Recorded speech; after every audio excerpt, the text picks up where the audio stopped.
홍준표는 현직 김영삼 대통령의 설득을 받아들여 신한국당으로 가게 되었다. 홍준표는 2011년 7월 다시 한나라당 전당대회에 나섰는데 계파 없이 당 대표에 선출되는 기염을 토했다. 야권 통합 후보였던 권영길 후보를 누르고 경남지사로 당선되어 정치적 재기에 성공했다. 홍준표 경남지사는 의료 혜택 안 주는 사람, 학생들에게 밥 안 주는 사람이라는 비난을 자초했다.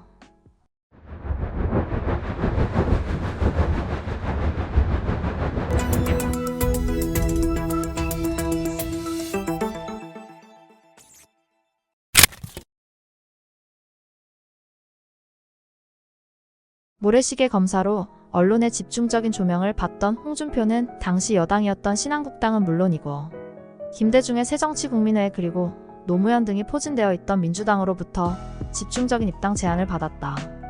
홍준표가 검사복을 벗고 변호사 활동을 거쳐 정치에 입문하려 할 때 처음 그에게 손을 내민 곳은 김대중의 동교동이었다.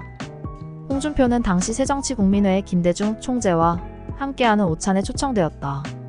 하지만 어느 당에서 정치를 시작할지 아직 결정하지 못했던 홍준표는 DJ랑 식사하면 그쪽으로 안 갈 수가 없다는 말을 듣고 일단 그 식사 자리에는 참석하지 않았다고 한다.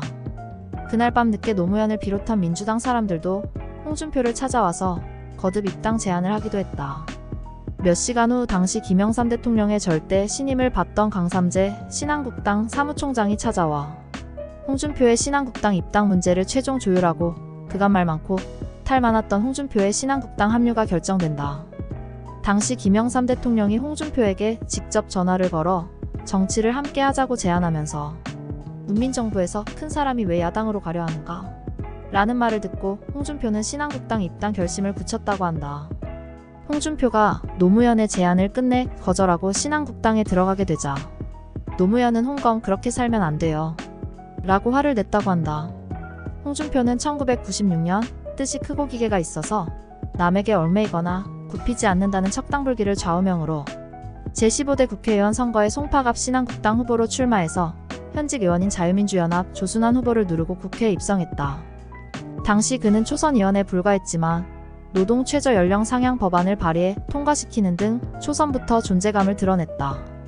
그러나 1999년 3월 공직선거법 위반 혐의로 국회의원직 상실 위기에 몰리자 대법원 판결을 하루 앞두고 의원직을 자진 사퇴했다. 선거운동 때 동협의회 총무에게 2,400여만 원의 불법 선거운동 자금을 전달했음에도 이를 누락한 허위 지출보고서를 제출한 혐의였다. 이에 대해 당초 검찰은 불기소 처분을 내렸으나 야당은 공세를 멈추지 않았다. 곧 이듬해 1997년 2월 21일 법원은 야당 측의 재정신청을 받아들였고 홍준표는 대법원 판결을 하루 앞둔 1999년 3월 8일에 국회의원직을 자진 사퇴했다. 이튿날 대법원은 벌금 500만 원을 선고한 원심을 확정해 홍준표는 피선거권까지 박탈당하게 되었다. 2000년 이회창 한나라당 총재는 DJ와 영수회담을 갖고 추경예산 편성과 남북 경협자금을 승인해주는 대신 이명박, 홍준표 등 선거법 위반 사범에 대한 사면에 합의했다. 그해 광복절 특사 때 사면돼 피선거권을 회복한 홍준표는 2001년 치러진 서울특별시 동대문구를 재선거에 당선되어 국회로 복귀했다. 재선의원이 된 홍준표는 도끼를 제대로 품고 2002년 김대중 대통령의 삼남 김원걸의 수상한 미국 은행 입출금 내역을 공개했다. 3달 동안 23만 달러, 한 달 평균 8,700만 원이라는 비정상적인 금액이 인출된 사실을 폭로함에 따라 검찰은 김원걸과 최규선에 대한 수사를 피할 수 없게 되었다. 곧 검찰은 김원걸이 최규선에게서 3억의 불법 자금을 수수한 혐의를 확인했고 이 문제가 김대중 정권을 뒤흔든 최규선 게이트로 비화되면서 결국 김대중 대통령의 삼남 김원걸은 구속 수감되었다. 김대중 대통령은 이에 대한 책임을 지고 민주당을 탈당했고 제3회 전국동시지방선거에서도 참패하면서 레임덕에 빠지게 되었다.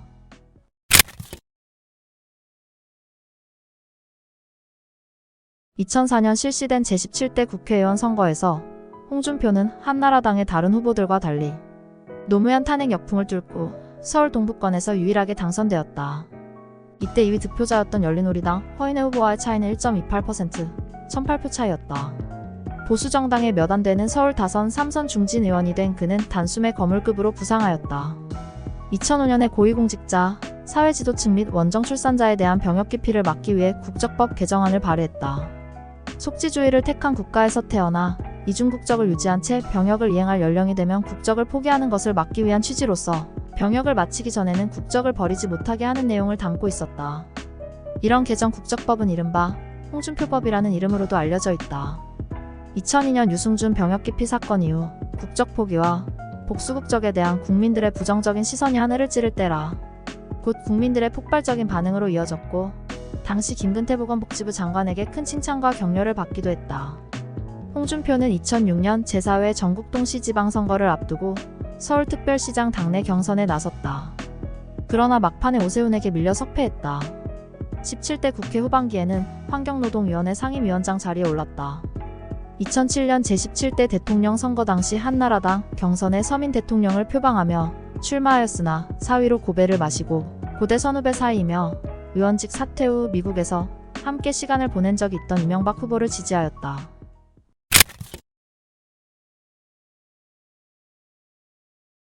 홍준표는 2007년 이명박의 BBK 사건이 터지자 한나라당 클린 정치위원장으로 임명되어 BBK 가짜 편지, 김경준 기획이 국설 등을 터뜨리면서 이명박의 당선을 도왔다. 이 과정에서 홍준표는 김경준과 이명박 후보가 주고받은 편지와 자필 메모를 공개하며 이명박 후보와 김경준은 BBK 설립 이후 2000년에 만났다라고 주장했는데 이에 대해 기자들의 반박 질문이 이어지는 과정에서 말을 돌리려고 식사하셨어요? 라는 드립을 날리며 식사준표라는 불명예스러운 별명을 추가하게 되었다. 홍준표는 2008년 이명박 정부가 출범한 직후 열린 제18대 국회의원 선거에서 다시 당선되어 사선 의원이 되었다. 그리고 그는 제18대 국회가 개원하자 한나라당의 원내대표로 추대되었다. 이 당시 홍준표는 노무현 전 대통령 사저건축 비용 문제를 두고 아방궁이라고 표현하면서 거칠게 공격하기도 했고 이후 박연차 게이트가 터지자 앞장서서 공세를 펼치면서 노무현 전 대통령에 대한 구속 수사를 거세게 주장했다.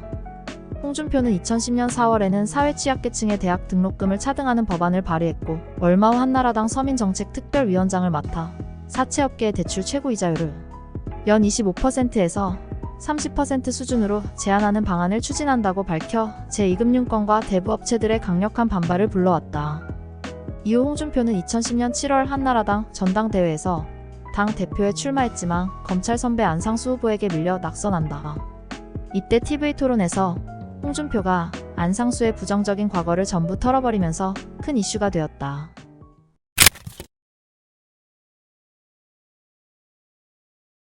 홍준표는 2011년 7월 다시 한나라당 전당대회에 나섰는데 많은 이들의 예상을 뒤엎고 개파 없이 당 대표에 선출되는 기염을 토했다. 이때 대의원 유효 투표 11만 4,372표 중 4만 1,666표를 받아 3만 2,157표를 얻은 친박계 유승민 후보를 9천여 표 차이로 누르고 승리를 거머쥐었다. 홍준표는 대표가 된 후 민주당 손학규 대표에 맞서서 한나라당에 대한 지지세를 조금씩 회복해 나갔으나 취임 한 달 만에 오세훈 서울특별시장이 당과 아무런 상의도 없이 무상급식 문제를 주민투표에 붙여 시장직을 거는 독단적인 행동을 해버리는 통해 당재건에 큰 장애물에 직면했다. 홍준표는 이를 필사적으로 막으려 했으나 오세훈은 주민투표 결과에 승복하여 서울시장직에서 물러났고 투표율 25.7%가 나왔으니 사실상 승리라는 홍준표의 쉴드는 세간의 조롱거리만 되고 말았다. 따라서 2011년 하반기에 실시된 재보궐선거는 사실상 미니 대선급 대형 선거가 돼버렸다. 무상급식 이슈 때문에 야권에게 전국의 주도권을 뺏겨버린 한나라당은 당시 중구 국회의원이던 나경원 최고위원을 내세워 서울시장직 수성을 노렸다. 하지만 새정치 열풍으로 당시 엄청난 돌풍을 일으키던 안철수가 무소속으로 출마한 시민운동가 박원순을 지지하였고 박원순은 다시 민주당 후보 박영선과 야권 단일화를 성사시켜 강력한 야권 통합 후보가 되었다. 결국 9년 만에 서울시장 자리를 찾아온 지 채 2년도 지나기 전에 다시 야권에게 넘겨주는 상황이 연출됐다. 홍준표는 2011년 12월에 현역 의원과 당협위원장은 기득권을 인정하지 않고 선수에 상관없이 의정활동과 조직활동으로 전원 재심사를 받도록 하겠다는 조항을 포함한 과감한 재창당 쇄신안을 발표하였다. 그러나 홍준표의 쇄신안이 당내 모든 계파로부터 거부당하자 그는 12월 9일 재임 5개월 만에 대표직에서 사퇴한다. 이 당시 홍준표는 당의 재보궐선거 패배의 책임 문제로 일찌감치 당 지도력을 상실한 데다 설상가상으로 재보궐선거 때 터진 선관위 디도스 공격 사건으로 특검까지 실시되는 등 한나라당의 선거 부정 의혹이 눈덩이처럼 불어나 더 이상 당이 존립할 수 없는 상황이 됐다. 결국 한나라당은 박근혜 비상대책위원회 체제로 가게 되었다. 이때 비대위원으로 김종인과 이준석이 당에 들어오게 된다. 그리고 박근혜 비대위 체제에서 한나라당이 새누리당으로 이름을 바꾸면서 사실상 박근혜당이 된다. 이 여파로 홍준표는 당대표에서 낙마한 지 4개월 뒤에 실시된 2012년 19대 국회의원 선거에서 민주통합당 민병두 후보에게 밀리며 낙선했다. 이 선거운동 과정에서 앵그리버드를 패러디한 앵그리온 캐릭터가 등장했었다.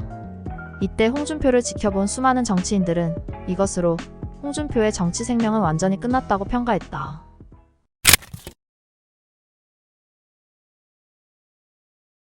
하지만 홍준표는 19대 총선 패배 후 불과 8개월 만인 2012년 12월 제18대 대통령 선거와 동시에 치러진 경상남도 지사 보궐선거에 출마했다.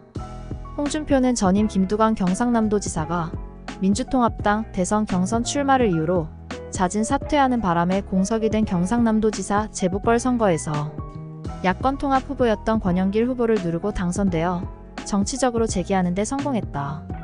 홍준표는 이후 2014년 6월 제6회 전국동시지방선거에서도 경선을 거쳐서 본선에 나섰고 새정치민주연합의 김경수 후보를 누르고 다시 당선되어 19대 대선 자유한국당 후보가 되면서 사퇴하기 전까지 경상남도지사로 재임하였다. 홍준표는 경상남도지사로 있던 4년 4개월 동안 총 1조 4천억 원의 채무를 도의 자산 매각 없이 행정개혁과 재정개혁만으로 청산하여 경상남도를 전국 최초의 흑자 광역지자체로 만들었다. 또한 경상남도는 대한상공회의소가 뽑은 기업하기 좋은 지자체로 2년 연속 선정되었다. 또 사천과 진주의 항공국가산업단지를, 밀양의 나노 산업단지를, 거제의 해양플랜트 산업단지를 유치하여 이 세 개의 국가산업단지가 성공적으로 자리 잡을 수 있는 토대를 만들었다.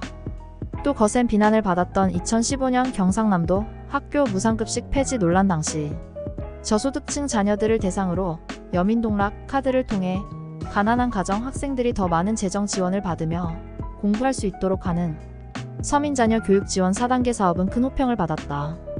또 서울로 상경하는 경남 출신 대학생들을 위해 쾌적하고 저렴한 가격에 숙식을 제공하는 기숙사인 남명학사를 강남구 자곡동에 신축하여 지금도 많은 경남 출신 학생들이 그 혜택을 받고 있다. 이 때문에 거센 논란에도 불구하고 홍준표의 경상남도지사 시절 행정 실적이 대선에서의 장점으로 거론될 만큼 행정가로서 전반적으로 성공적인 도정을 운영했다고 평가받는 반전이 일어나기도 했다. 하지만 진주의료원을 폐업하고 무상급식 지원금을 끄는 탓에 교육청과 시민단체가 홍준표 지사와 정면 충돌하면서 의료 혜택 안 주는 사람, 학생들에게 밥 안 주는 사람이라는 논란이 발생하였으며 여기에 성완종 리스트로 재판을 받는 바람에 도정에 전념할 수만은 없던 것이 홍준표 지사의 정치적 발목을 단단히 잡았다. 이외에도 김두관 지사 시절부터 시민단체에게 지급되던 성평등기금, 환경보존기금, 통일협력기금 등 각종 기금 지원을 끊어서 경상남도 채무를 갚는 데 사용하였다. 이 때문에 시민단체에서는 홍준표가 경상남도지사직에서 사임할 때 도청에 소금을 뿌리며 환영하는 모습을 보여주었다. 이로 인해 홍준표의 도정 운영에 관해서 옹호하는 사람들도 많았지만 시민단체와 관련된 사람들을 중심으로 비판자들도 많았다. 홍준표는 경상남도지사 시절의 각종 논란 및 성완종 리스트 연루로 차기 대권 도전은 사실상 멀어진 것처럼 보였으나 2017년 2월 성완종 리스트 사건 2심에서 대다수의 예상을 뒤엎고 무죄를 선고받으면서 2017년 박근혜 탄핵으로 인해 발생한 조기 대선 출마 가능성이 언급되기 시작했다.